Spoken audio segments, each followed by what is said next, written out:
네, 말씀 보십니다. 요한복음 1장 19절 20절입니다. 요한복음 1장 19절 20절 말씀 같이 한번 보실까요? 읽겠습니다. 시작. 유대인들이 예루살렘에서 제사장들과 레위인들을 요한에게 보내어 네가 누구냐 물을 때에 요한의 증언이 이러하니라. 요한이 드러내어 말하고 숨기지 아니하니 드러내어 하는 말이 나는 그리스도가 아니라 한데. 아멘.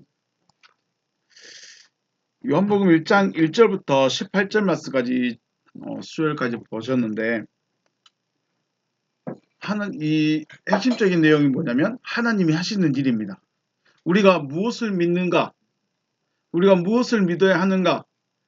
뭘 믿어야 되죠? 하나님이 하시겠다고 하시는 그 일을 믿으라는 거예요. 너가 돈 줄게. 네 자녀 잘 되게 해줄게. 뭐 기도 응답해 줄게. 물론 이것들도 중요해요. 응답을 받아야 되겠죠. 내 기도의 제목에 대해서, 내 아픈 몸에 대해서, 내 자녀에 대해서 하나님이 어떻게 해주실 것인가? 어떤 이 문제를 어떻게 풀어주실 것인가? 하나님의 응답을 구하는 것도 정말 중요합니다. 그럼 왜 그것들을 해야 되느냐? 그런 것들을 왜 들어봐야 되느냐? 하나님이 하실 일이 무엇인가를 믿기 위해서 하나님이 누군가에 대해서 먼저 알아가는 겁니다.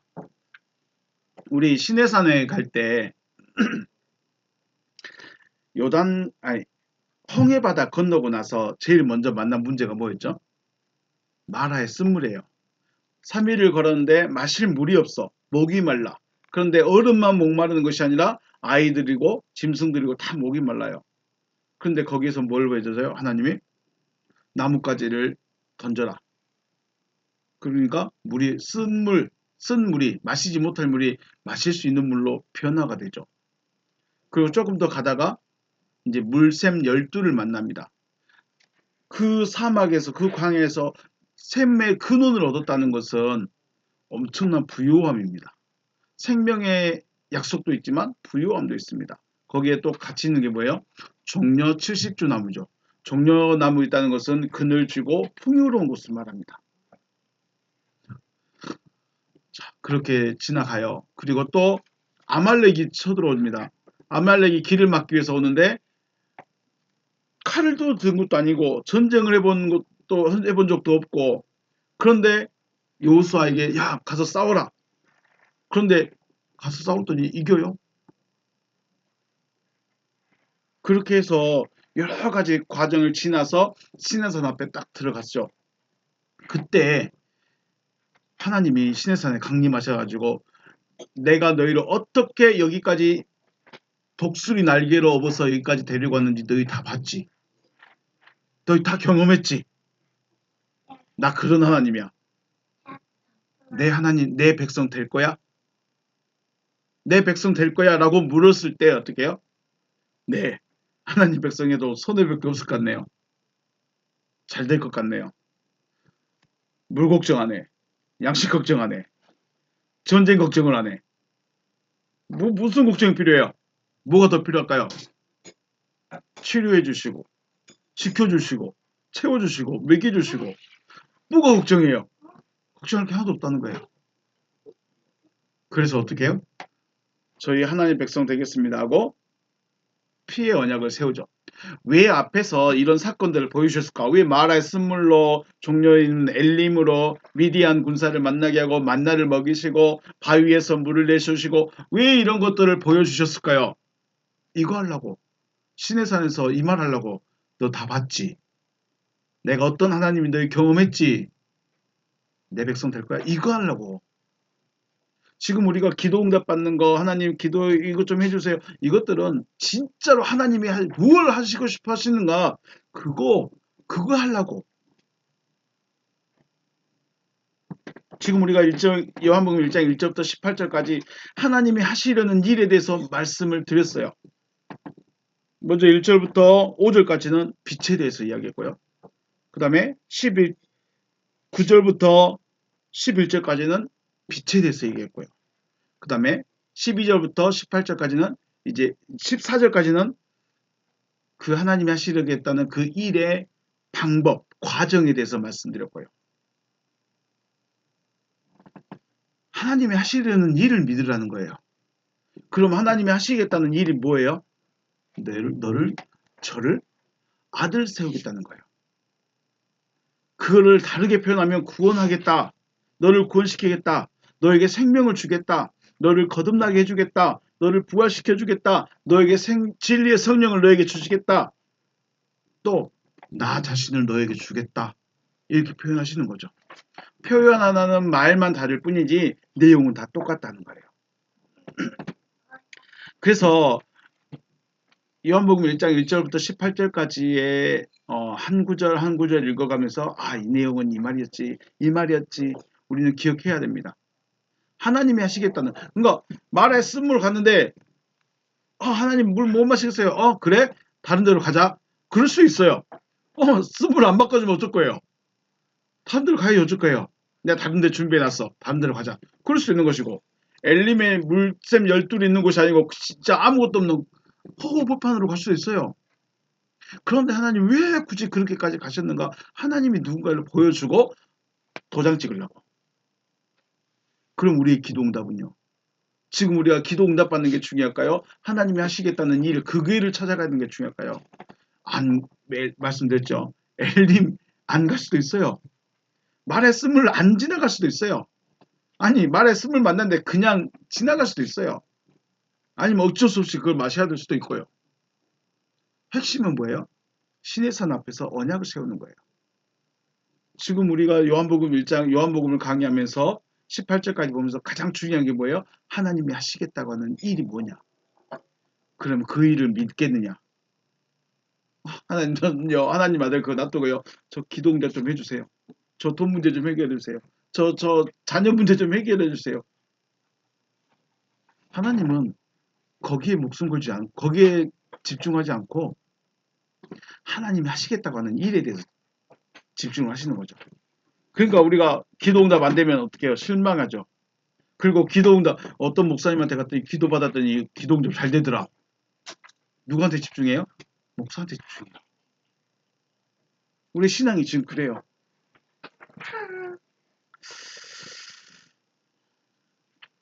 하나님께서 하시겠다는 그 내용과 의미 한 번쯤 생각해 보시고 깊이 여러분의 것이 되시길 다시 한번 주의 이름으로 축복합니다.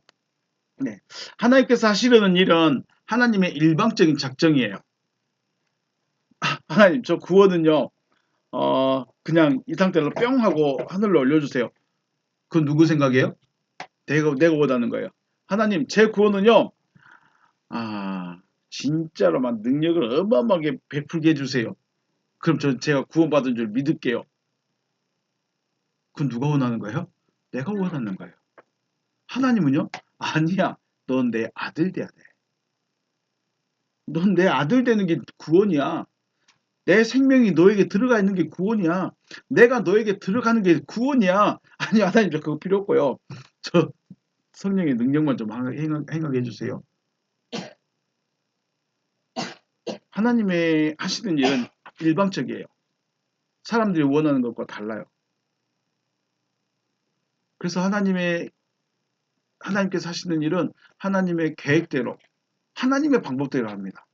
내가 원하는 인생의 계획, 내가 원하는 그 그림대로 가지 않습니다. 그러니까 내 그림대로, 내가 원하는 계획대로 안 되니까 실망해요. 좀 잘 좀 하지. 잘 좀 하지. 하나님은 그렇게 하시겠다는데, 하나님께서 말에 쓴물로 가시겠다는데, 하나님 왜 굳이 그리 가세요? 말하실 분 있을까요? 하나님 왜 굳이 광야 그 길도 없는 길로 그렇게 돌아다니게 하세요? 하나님이 이끌어 가시는데 어쩔 거예요? 그렇기 때문에 하나님께서 하시는 일을 믿든지 아니 믿든지, 또 수용하든지 수용하지 않든지 상관없이 하나님께서는 하나님이 하시는 일을 정하셨습니다. 내 믿음과 상관없어요. 내가 믿고 안 믿고도 상관이 없어요. 내가 받아들이고 안 받아들이고 상관이 없어요. 하나님은 나는 이렇게 할 거야. 하나님은 나는 너를 구원을 이렇게 할 거야 하고 정해놔 버렸어요. 이게 뭐예요? 이게 하나님의 예정이에요. 이게 예정이에요. 누구는 구원받기로 누구는 심판받기로 정해진 것이 아니고 하나님의 구원은 이렇게 될 거다라고 정해놔 버렸어요. 이게 하나님의 예정이에요. 우리는 그 길로 올라가는 거예요. 내 길을 가다가 하나님의 구원의 길로 올라가는 거예요. 예정에 내가 편입하는 거예요. 자, 요한복음 특히 1장 12절부터 18절 말씀까지 이것은 하나님께서 하시려는 일, 곧 하나님의 구원이 어떻게 이루어지는가를 말해주고 있기 때문에 그 과정과 결과는 분명히 알아야 할 필요가 있습니다. 구원받기 원하는데 그 과정이 없어요. 구원이 될까요? 안 돼요. 왜 안 될까요? 하나님은 결과도 중요하지만 시작과 이게 길이에요. 이게 예정이에요. 야, 너희 구원받고 싶어? 하나님 저 구원받고 싶어요. 그냥 끼 올라버릴게요. 안 돼요. 예정된 길이 있다는 거예요. 그게 뭐예요? 첫째 12절에서 영접하라고 그러죠. 영접해야 된다. 그리고 13절에서 하나님으로부터 나음을 받아야 한다. 14절에서는 말씀 육체가 되는 것이 결과입니다. 말씀 육체, 곧 하나님과 하나가 되어진 자는 독생자의 영광을 보며 아들의 은혜와 진리가 충만하게 된다고 말하고 있습니다. 지난 시간에 수요일도 말씀드렸던 이 잔을 커피가 있는데 이 커피를 조그만 잔에 채우면 넘치도록 채우면 이 잔에 있는 커피와 이 잔에 있는 커피가 다른 거예요? 같은 거예요? 같은 게 되죠. 그리스도의 은혜와 진리가 충만해가지고 여기로 그대로 넘쳤어요. 여기서도 뭐가 돼요? 은혜와 진리가 넘쳐나게 되는 거예요. 이 사람도. 이 잔도 커피가 넘치는 것처럼 은혜와 진리가 넘쳐나는 거예요. 중요하죠. 그래서 우리가 단순히 교회 다니면서 뭐 설교가 마음에 들었습니다. 이게 아니라 은혜를 깨닫게 되고요. 진리가 내 안에 넘치게 돼야 돼요. 근데 안타깝게 문만 나가면 뭔 말했지? 잊어버리시면 안 됩니다. 그러므로 나에게 먼저 은혜와 진리가 넘쳐야 돼요. 충만해져야 돼요. 충만하다는 것은 단순히 채워졌습니다가 아니라 넘쳐나는 거예요. 넘쳐서 누구에게 주는 거예요? 내 옆 사람에게, 필요로 한 사람에게 채워주는 거예요. 이게 충만이에요. 충만해져서 넘쳐야 증인의 삶이 되는 거죠. 이게 누구였어요? 지금 사도 요한이 말하고 싶은 거예요. 18절까지의 말에서 나 그런 사람이야. 나 이런 사람이야. 어떤 사람이요? 나 은혜와 진리가 충만하게 돼서 그의 영광을 받고 그의 은혜와 진리를 지금 내가 너에게 흘려보내고 있는 거야. 18절. 그래서 18절에 마지막 나오는 말이 엑세게사토. 엑세게사토. 내가 직접 보고 들은 것, 내 것으로 말하는 거죠. 이렇게 말한 사람이 참된 증인이 되는 것입니다. 18절 말씀에 본래 하나님을 본 사람이 없으되 아버지의 품속에 있는 독생하신 하나님이 나타나셨다 그랬어요. 자, 본래 하나님을 본 사람이 없어요. 하나님을 본 사람이 진짜로 없을까요? 여기에서 우리말은 그냥 하나님이라고 되어 있는데 원어에서는 관사 없는 데우스로만 되어 있어요. 관사 없는 데우스는 기본적으로 우리가 볼 때 뭐라고 그랬어요? 아들이라고 그랬죠. 아들. 하나님에 의해서 되어진 아들. 그러니까 1번의 하나님은 하나님의 아들, 곧 그리스도를 말하는 거예요. 그리스도를 구약 시대까지는 예수가 올 때까지는 본 사람이 없어요. 왜냐하면 그리스도이신 여호와께서 직접 말씀하셨기 때문에 형체로 나타나신 적이 없다는 거예요. 육체로 나타나신 적이 없어요. 그렇기 때문에 그리스도를 본 사람이 없는 거죠. 이번에 아버지의 품속에 있는 독생하신 하나님, 아버지의 품속에 있던 자를 뭐라고 불러요? 하나님이라고 불렀네요. 여기서는 원문에서는 아들이라고 했어요.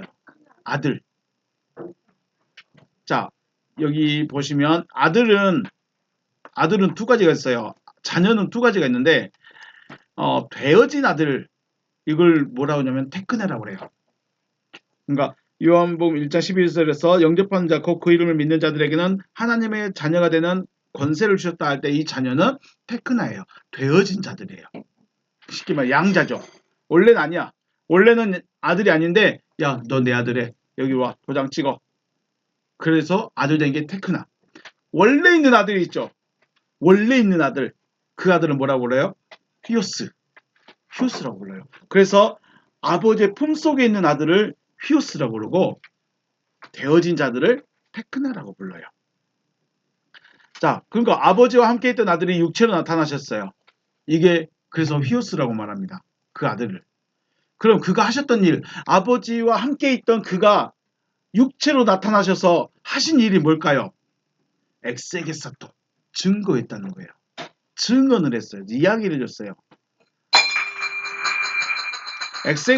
엑세게사토는 사람들 앞에서만 하는 것이 아니라 사도 요한 안에서도 계시기 때문에 아버지와 함께 있던 아들의 모든 것이 마치 자기의 것. 자, 쉽게 말해서 그리스도께서 원래는 누가 하고 있었어요? 아버지의 품에서 아버지와 얼굴 대 얼굴을 마주보고 있는 상태가 엑세게사토. 이제 이 상태가 아니라 폴론인가 다른 말이 있어요. 이렇게 계셨는데 그 아들이 육체로 나타나셨어요. 그럼 이 육체로 나타나신 아들이 아버지에 대해서 뭐 하겠어요? 아버지는 이런 분이야. 아버지는 이런 분이야. 아버지는 이걸 원하셔. 하면서 아버지에 대해서 이야기를 하고 있어요. 이게 엑세게사토. 근데 그 아들이 사도 요한 안에 들어가 계셔요. 그럼 마치 사도 요한은 자신은 직접 그 하나님과 얼굴을 대면한 적은 없지만 마치 자기처럼 돼버린 거예요. 자기 일처럼 돼버리는 거예요. 우리가 이걸 SF 공상에서 뭐랄까요? 다른 사람의 기억을 내 안에다 집어넣어 버리는 거예요. 그러면 마치 내 기억이 된 것처럼, 내가 그랬던 것처럼요.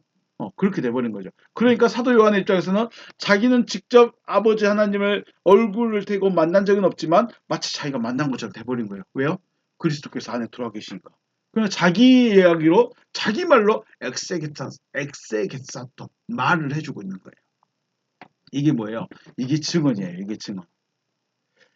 그래서 믿음의 성장은 자신의 지식을 전하는 것이 아니라 아들과 연합하여서 아버지를 증언하는 것이 아닐까. 진짜 성장한 자의 믿음, 진짜 하나님의 말씀을 전한 사람들은 자기의 지식을 전하지 않습니다. 나 어느 대학교 박사학위 받았어요. 나 박사학위 몇 개가 있어요. 이거 자랑할 것이 아니고 진짜 증인은 뭐예요? 아버지를 만났던 그 그리스도께서 아버지와 함께 계셨던 그 그리스도께서 자기 안에 들어와서 마치 내가 아버지와 함께 있었던 것 같은 그 기억이 나한테 들어와 버린 거예요. 아들의 그리스도의 그 생각, 그리스도의 기억, 그리스도께서 생각하는 아버지에 대한 그 모든 것이 내 안에 그냥 다 들어와 버리는 거예요. 그래서 내가 그대로 전하는 거예요. 이게 증인이죠. 내가 공부했더니 하나님은 이런 하나님이야. 하나님은 여호와 이레 하나님이요, 라파의 하나님이고, 여호와 뭐 여러 가지 신학적인 이야기를 다 말하면서 이런 하나님 만나시길 주의를 주고 이거 말고 이런 것 말고 진짜 아버지가 원하는 거, 진짜 아버지가 해주고 싶은 거, 그걸 말하는 사람이 진짜 증인이 아닐까요? 그러니까 믿음이 성장한다는 것은 결국은 아버지의 그 마음을 그대로 전해주는 거겠죠. 전해주는 자. 지금 사도 요한이 뭘 말하고 싶어요? 나 이런 사람이야. 그거 말하고 싶은 거예요. 나 이렇게 됐어. 그래서 너도 그렇게 돼야 돼. 이 요한복음서를 읽고 있는 당신들도 그렇게 돼야 돼. 나 그렇게 된 사람이니까 엑세기사토 하고 있어. 나도 내가 영의 아버지신 하나님과 얼굴을 대면서 본 적은 없지만 그리스도께서 내 안에 계시니까 내가 아들의 영광도 받죠. 은혜와 진리가 넘치죠. 아버지와 했던 그 기억이 내 거이 돼버렸어. 나 그거 증거하고 있어. 엑세기사토. 자, 그리고 나서 19절로 넘어갑니다. 그리고 나서 갑자기 또 세례 요한에 대해서 이야기를 쓰고 있어요. 왜 여기서 세례 요한에 대해서 이야기를 하고 있을까? 전체적인 맥락에서는 세례 요한이라는 이 사람의 사역에 대해서 이야기를 합니다. 그런데 이 사람이 왜 사역을 하죠? 어떤 사역을 하죠? 그리스도란 존재가 육체로 오실 것에 대해서, 육체로 나타나실 것에 대해서 증거를 해요. 그러면 이 사람의 믿음이 대단할까요? 대단하지 않을까요? 예수께서도 그러죠. 여자가 낳은 자 중에 세례 요한보다 큰 자가 있다 없다? 없다. 왜요? 세례 요한이라는 이 사람은 하나님이 보내신 그 사명 그대로 살았어요. 이것보다 더 대단한 게 없다는 거예요. 예수께서 보실 때, 하나님의 입장에서 보실 때 내가 보낸 대로 일한 그 사람이 제일 크다는 거예요. 그래서 18절에서 사도 요한이 나 그런 사람이야. 나 그런 사람 됐어. 나 그리스도와 연합돼서 하나 된 사람이 됐는데 나보다 더 대단한 사람이 누구다 지금? 세례 요한이다. 그거 말하고 싶고 세례 요한이 무슨 일 했고 뭔 일 했고 뭔 말 했고 이거 말하고 싶은 게 아니고 이것은 두 번째예요. 진짜는 뭐예요? 세례 요한이 사명을 받았고 그 사명대로 살기 위해서 이렇게 했다. 증인의 삶을 살았다. 이거 지금 강조하고 싶은 거예요. 세례 요한이 뭐 요단강에서 세례를 베풀고 회개하라 천국에 가까우느라 이런 말 했습니다. 대단하죠? 이거 증거하고 싶은 것이 아니고 증인의 삶은 이런 삶이야. 증인의 삶은 이렇게 사는 거야. 라고 세례 요한을 딱 등장시켜서 말을 해주고 있는 겁니다. 너무 길어서 한 페이지가 넘어가서 이렇게 문장으로 가지고 왔습니다. 카이 아우테 에스틴햄 말트리아 투 이오안누 자 카이 그리고로 연결되죠. 그러니까 세례 요한의 이야기로 단락이 지어졌고 끊어지려면 접속사가 없어야 돼요. 그리고 앞에 문장과도 딱 내용이 구별이 돼야 돼요. 그런데 구별이 안 돼요. 카이로 연결이 돼요. 접속사로 연결이 돼요. 앞에서 했던 이야기가 뭐였어요? 엑세게사토 했죠. 이야기예요. 무슨 이야기? 내가 아들이 된 이야기. 아들이 돼서 증인의 삶을 살고 있는 자기의 이야기. 그리고 이어서 증인이었던 세례 요한에 대한 이야기. 그래서 다른 맥락이 아니라 같은 맥락으로 이해를 하면 더 멋있지 않을까 생각합니다. 카이 아우테 이것은 에스틴이다. 뭐뭐이다. 해 말티리안 증거입니다. 근데 말티리안인데 앞에 뭐가 붙었어요? 해라는 관사가 붙었어요. 그 증거라는 거예요. 뭔 증거예요? 두 이완누 요한의 그 증거입니다. 이렇게 말하고 있고요. 허테 앞에 스테일란 됐습니다. 앞에 스테일란 허이 이오다이오이 유다예요. 유다. 우리말로 하면 유다. 앞에 스테일란 보냄을 받았습니다. 누가요? 허이 그들이 이오다이 예루살렘으로부터 보냄을 받았 유대인들이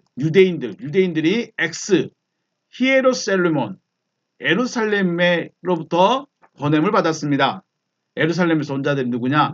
히에레이스 카이 루이타스 히에레이스 제사장과 루이타스 레위인들이 보냄을 받았습니다. 아페스타일랜드. 자, 유다에 있는 사람들이 유대인들이 예루살렘으로부터 제사장들과 레위인을 보냈습니다. 누구한테 보냈을까요? 요한에게 보냈겠죠. 요한에게 보냈다는 말은 없지만 생략이 됐지만 보내졌습니다. 요한에게 보내졌습니다. 히나 에로테소신 아우톤 증거 이제 물었습니다. 질문입니다. 에로테소신 질문이에요. 뭐하러 보냈냐? 그에게 질문하기 위해서 보냈습니다. 에로테소센 질문입니다. 문이 질문이에요. 질문하러 보냈어요. 그에게 질문하려고 에로테소신 하려고 보냈습니다. 그런데 그 질문 내용이 뭐예요? 수티스 A 너 누구야? 쉽게 말하면 너 누구야? 너 뭐야?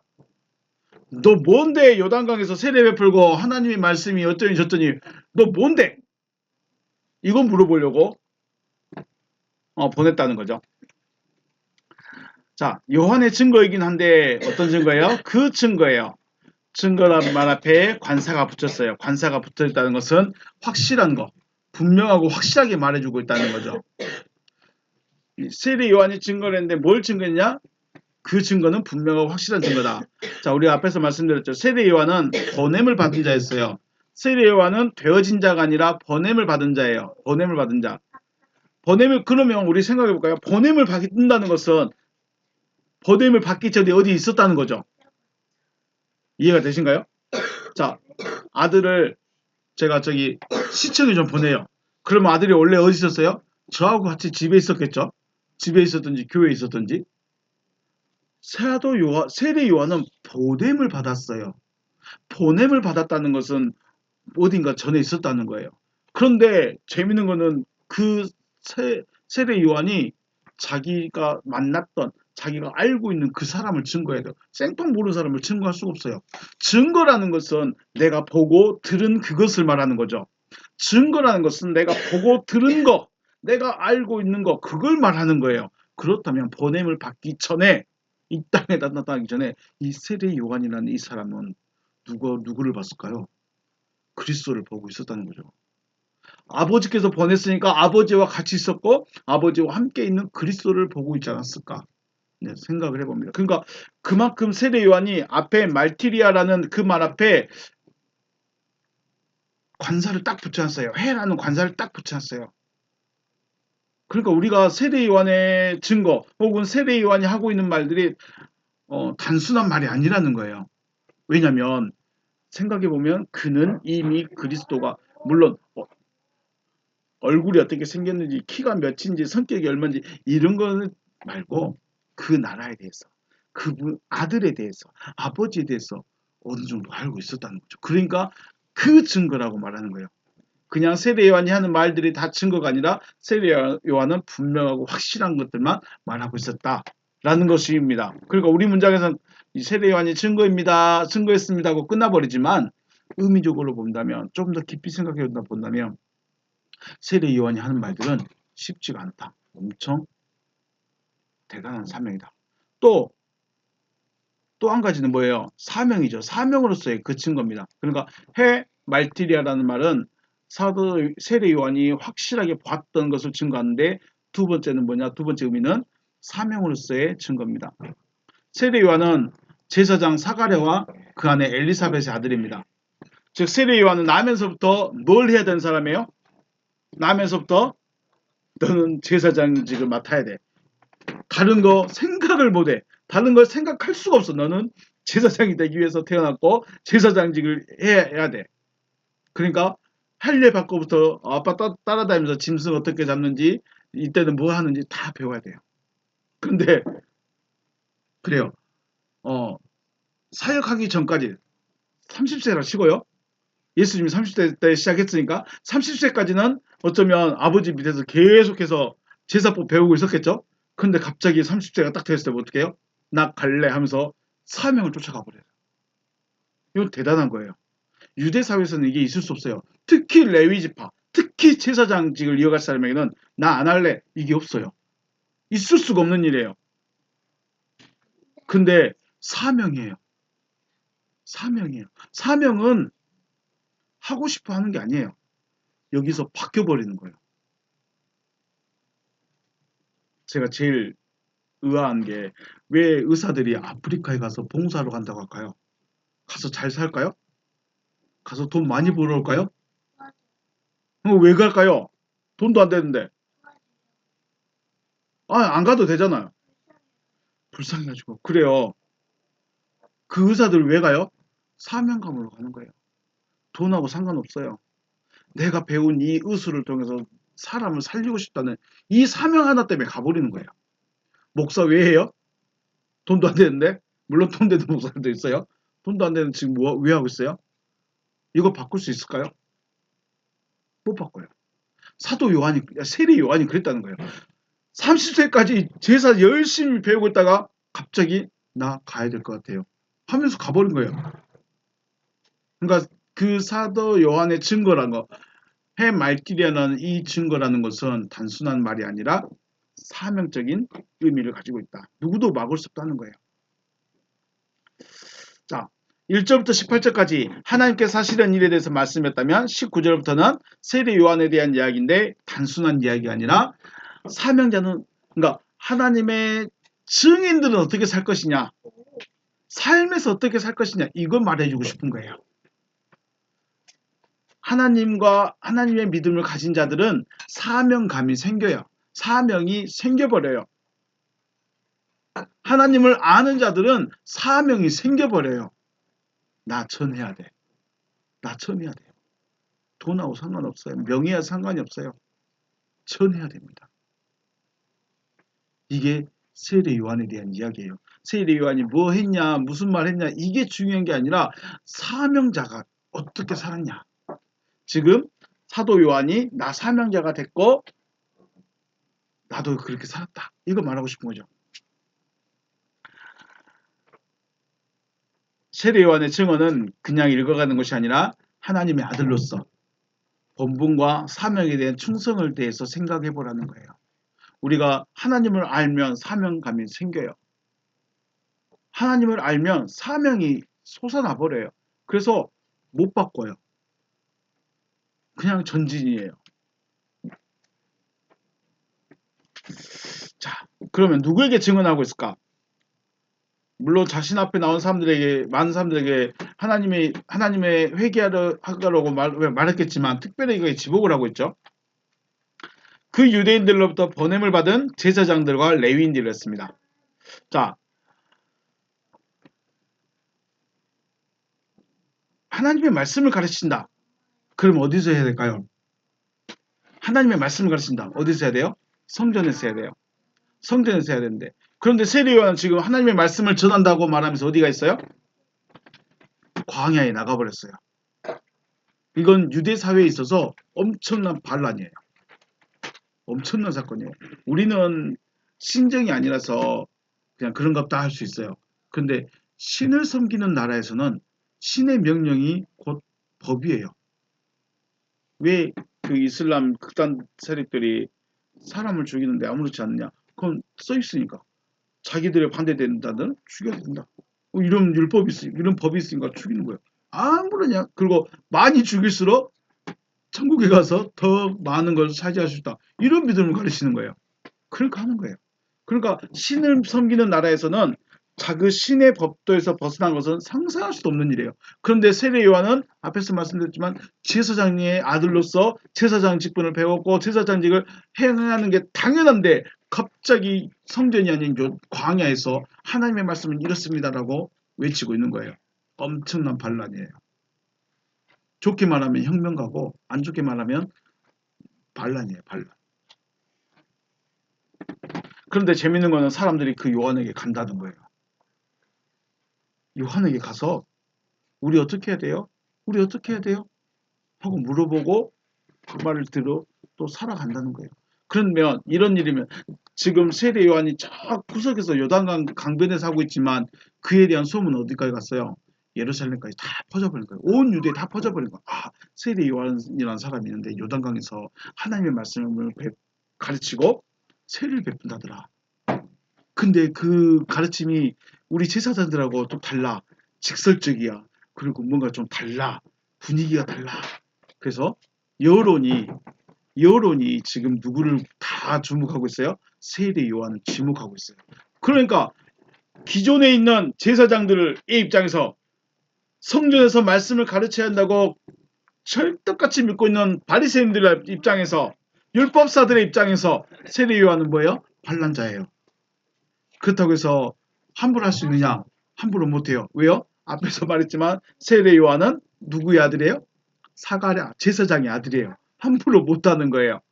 그러니까 그걸 알아보려고 레위지파 제사장들과 레위지파를 보냈어요. 결국 같은 그 무리를 보낸 거죠. 다른 사람 안 보냈어요. 같은 무리를 보냈어요. 같은 무리를 보내야 이야기가 통할 거 아니에요. 왜 여기서 이러겠냐? 자, 그리고 이 제사장을 수행한 사람들은 특별한 집단이죠. 하나님께로부터 부름을 받은 하나님께로부터 직접 임명을 받은 제사장들이기 때문에 특별해요. 그리고 특별하기 때문에 더 전통을 지켜요. 더 법대로 하려고 그래요. 그런데 이 세례 요한이 지금 법을 완전히 벗어나 버렸어요. 전통을 완전히 깨버렸어요. 이거 어떻게 해야 돼? 이거 어떻게 수습해? 그래서 레위인들 보낸 겁니다. 보내서 뭐라고 했어요? 너 뭐 때문에 보냈다고 그랬죠? 묻기 위해서, 물어보기 위해서 보냈다고 그랬어요. 뭘 물어봤어요? 수 뭐라고 했어요? 수 티스 에이 너 누구야? 직설적으로 말하면 너 누구야? 수 티스 에이 너 누구냐?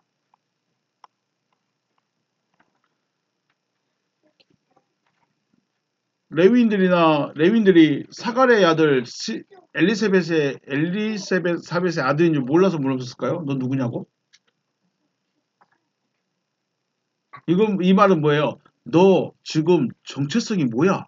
너 제사장이야? 너 유대인이야? 그럼 우리 법대로 해야 되는데 왜 다른 말 하고 있어? 왜 여기서 이러고 있어? 너 정체가 뭐야? 이거 묻는 거죠. 그래서 20절에서 뭐라 그래요? 요한이 드러내어 말하고 숨기지 아니하니 드러내야 하는 말이 나는 그리스도가 아니다. 그리스도냐고 물어봤어요. 너 누구냐고 물어봤어요. 너 누구냐고 물어봤어요. 그런데 나는 그리스도가 아니야. 좀 말이 생뚱맞죠? 그 말 뭐 말해요? 야, 이거 지금 하고 있는 일은 우리가 알기로는 하나님의 아들 아니면 안 되는 일이야. 그죠? 유대인들의 생각에서도 이렇게 하나님의 아들은 어쩌면 전통과 법규와 법에서 벗어나 버릴 수 있다. 이걸 아마 보여주고 있지 않나. 혁명가니까요. 반란자예요. 그들이 가지고 있는 그 믿음에 대한 반란이에요. 근데 그걸 세례 요한이 먼저 보여줬고 이 보여준 모습이 마치 누구처럼 보였어요? 그래요. 예수 그리스도처럼 보인 거예요. 그러면 그들도 생각하겠죠. 아, 그리스도는 우리하고 좀 다르겠다. 자, 세례 요한이 나는 그리스도다. 그리스도가 아니다라고 말해버려요. 만약에 세례 요한이 예수님 이후에 태어났다면 그리스도가 될 수 있었겠죠. 근데 예수님 앞에 태어났기 때문에 그리스도라고 말 못하는 거죠. 네가 그리스도냐라고 묻지 않고 너는 누구냐라고 물었는데 나는 그리스도가 아니다라고 대답을 합니다. 그래서 요한은 그 레위인들이 왜 자기에게 왔는지 무엇 때문에 왔는지 알고 있는 거죠. 단순히 나 구경하러 왔대, 내 말 들으러 왔대, 세례 받으러 왔대, 이게 아니라 쟤들이 위협을 느꼈다. 저들이 지금 자기들의 자리에 대한 위협, 신앙에 대한 위협, 하나님의 섬김에 대한 예법에 대한 위협 느꼈다. 그러면 어쩌면 된 거예요. 왜냐하면 아들은 그 법 안에 안 들어갈 것이기 때문에. 그리스도는 사람들이 정해놓은 물론 하나님의 법이지만 하나님이 주신 법 안에 있는 법이라고 말하지만 그 법에서 벗어날 것에 대해서 이미 말해버린 거예요. 그리스도는 전통에서